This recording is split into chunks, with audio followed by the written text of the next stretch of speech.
Assalamualaikum warahmatullahi wabarakatuh. Perkenalkan, kami dari kelompok 3 yang beranggotakan. Halo, perkenalkan nama saya Dosi Putri Sri Ramadhani dan teman saya. Saya atas nama Herbiansa. Ya. Dan saya Nadia Ramadhani. Saya Kuntu Bari. Saya Malik Fajar. Saya Muslimah Lestari. Saya Dewi Jayanti.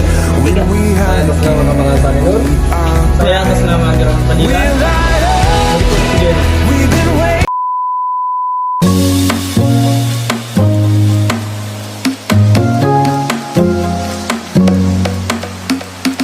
Berikut ini sesi wawancara yang kami lakukan pada beberapa narasumber yang ada di SMA Negeri 2 Makassar.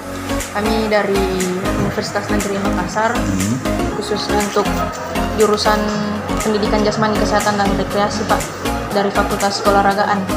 Nah, di sini kami bertujuan untuk mengadakan observasi lapangan yang diamanahkan oleh dosen kami selaku dosen pengampu mata kuliah pengantar pendidikan, Pak. Ini salah satu tugas untuk memenuhi nilai final kami. Di sini kami akan melontarkan beberapa pertanyaan kepada Bapak sebagai bahan ataupun nantinya menjadi data yang akan kami store kepada dosen tersebut. Yang dimana kami menanyakan bahwasanya kalau kami boleh mengupas lebih dalam lagi di SMA Negeri 2 ini sebenarnya menerapkan kurikulum seperti apa, Pak? Apakah berbeda dengan SMA lain? Tahun ini kita sudah menerapkan kurikulum K13 untuk kelas 12 dan kurikulum Merdeka atau kurikulum sekolah penggerak untuk kelas 10 dan kelas 11. Karena kita mulai sejak 2000 tahun pelajaran 2021 kelas 10. Nah, untuk sekolah-sekolah yang ditunjuk sebagai sekolah penggerak itu mulai menerapkan pada 2020-2021 kelas 10. Sementara sekolah yang tidak ditunjuk sebagai sekolah penggerak itu baru mulai pada tahun ini 2022-2023. Apa yang membedakan itu, Pak, kurikulum yang sekarang dengan yang kemarin yang berlaku? Bedanya banyak, lumayan banyak, tetapi kalau kita sederhanakan bahwa kurikulum 2013 atau K13 ya, itu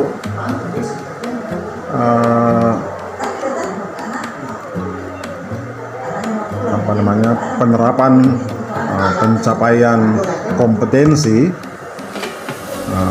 pengetahuan, keterampilan dan sikap itu dilaksanakan secara berdiri sendiri, pengetahuannya berdiri sendiri, keterampilannya berdiri sendiri, sikapnya berdiri sendiri. Kita mulai menerapkan sedangkan untuk kurikulum Merdeka ini tidak pencapaian kompetensi itu tiga aspek, tiga ranah kompetensi itu dilaksanakan secara terpadu, secara holistik. Aspek pengetahuan, aspek keterampilan, dan aspek sikap. Karena diharapkan semua ranah itu dapat dijangkau dengan baik, dilaksanakan oleh para pendidik, oleh para guru. karena sesungguhnya ketiga aspek itu, ketiga ranah itu merupakan bagian yang tak terpisahkan antara satu dengan yang lain. Assalamualaikum warahmatullahi wabarakatuh. Perkenalkan, saya Salwa Apriliatibi dari kelas 12 IPS 1. Buat Hadi Salwa, mohon maaf untuk menyita waktunya sedikit. Ingin bertanya, apakah selama proses pembelajaran mata pelajaran Penjaskes ada kendala yang siswa temui? Menurut saya pribadi, kendala itu nggak ada. Karena dari gurunya sendiri juga asik buat diajak ngobrol. Terus kayak asik aja gitu kalau misalnya lagi mengajar. Di chemistry. Iya, Chemistry-nya ada. gitu, nggak ada kayak kejam lah. Sejauh ini kendala yang siswa temui berhubungan dengan Prasarana. alasannya kenapa? Alasannya dari tempat alat-alat yang kayak bola, net itu bergabung sama ruangan guru penjasnya. Jadi kayak kalau misalnya habis olahraga tuh, terus itu bola-bola kena basah dan langsung dimasukkan ke tempatnya. Gitu. Jadi solusinya saya bisa nggak itu bola atau tempat-tempat alat-alat habis dipakai olahraga kayak dipisahkan sama ruang guru penjasnya begitu.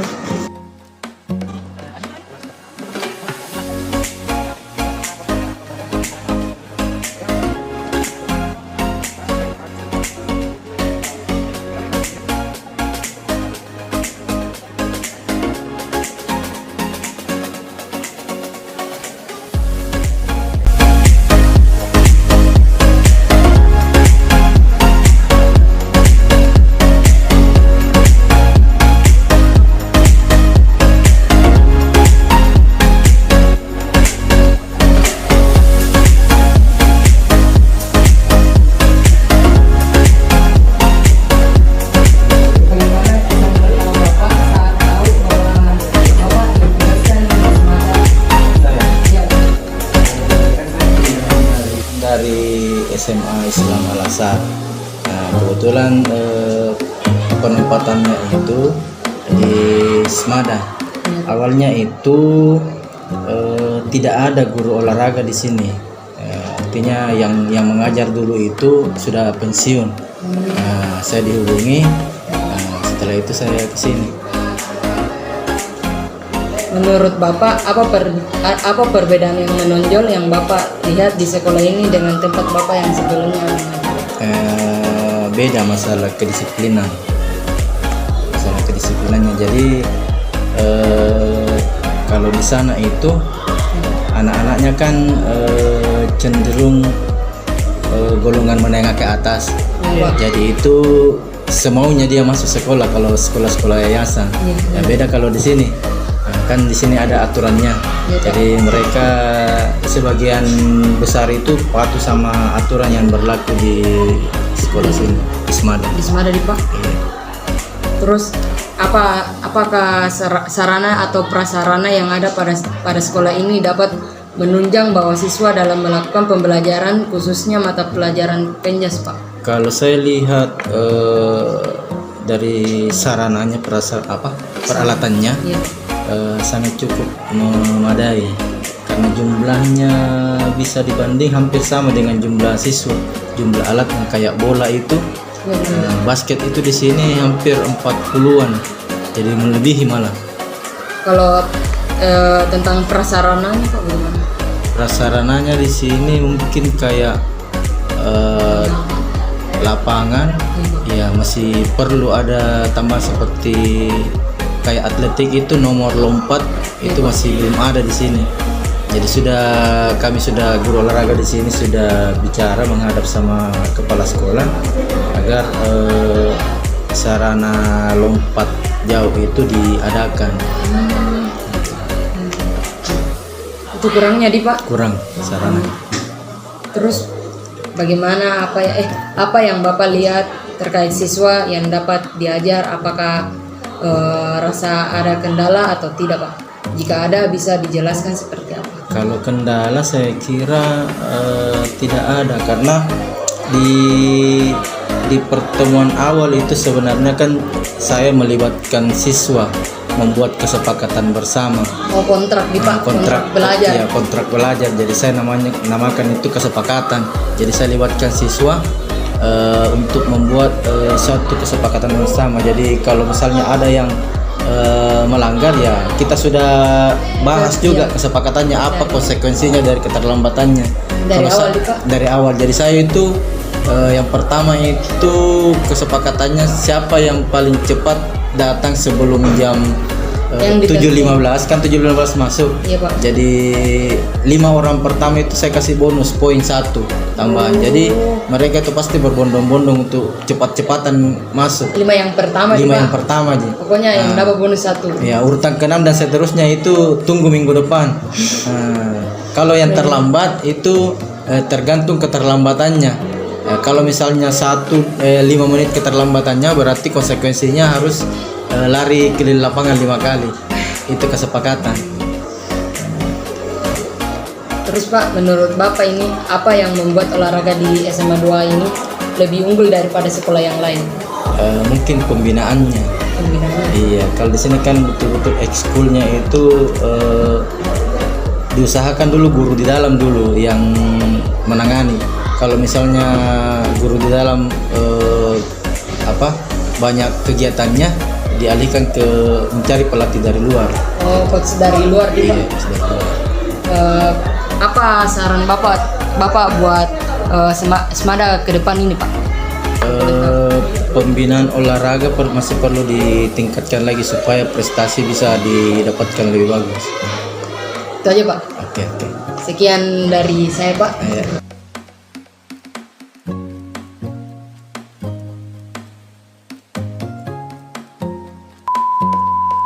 Itu dia tadi sesi wawancara yang kami lakukan untuk menggali seputar informasi yang berkaitan dengan tema yang kami angkat. Selain wawancara, kami juga melakukan sesi pengisian kuesioner. Berikut ini videonya.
Selain kedua sesi yang kami tampilkan, tadi kami juga melakukan sebuah pengamatan yang sekaligus menjadi penutup atau akhir dari kegiatan kami di SMA Negeri 2 Makassar. We are the revelry, we are the dreamers. We dance through the night in our bones, we can feel it. Aiming for the stars against the sky. When we are together, we are bright. We'll light up. We've been waiting for this moment to come. We were made for this adventure. We feel it in our blood. We'll light up. Eyes open wide and the world is before us. The sound of a beautiful chorus, holding to the feeling, you and I. When we are together, we are bright. We'll light up. We've been waiting for this moment to come. We were made for this adventure. We feel it in our blood. We'll light up. We have everything. We were made for this adventure, and we were made to go.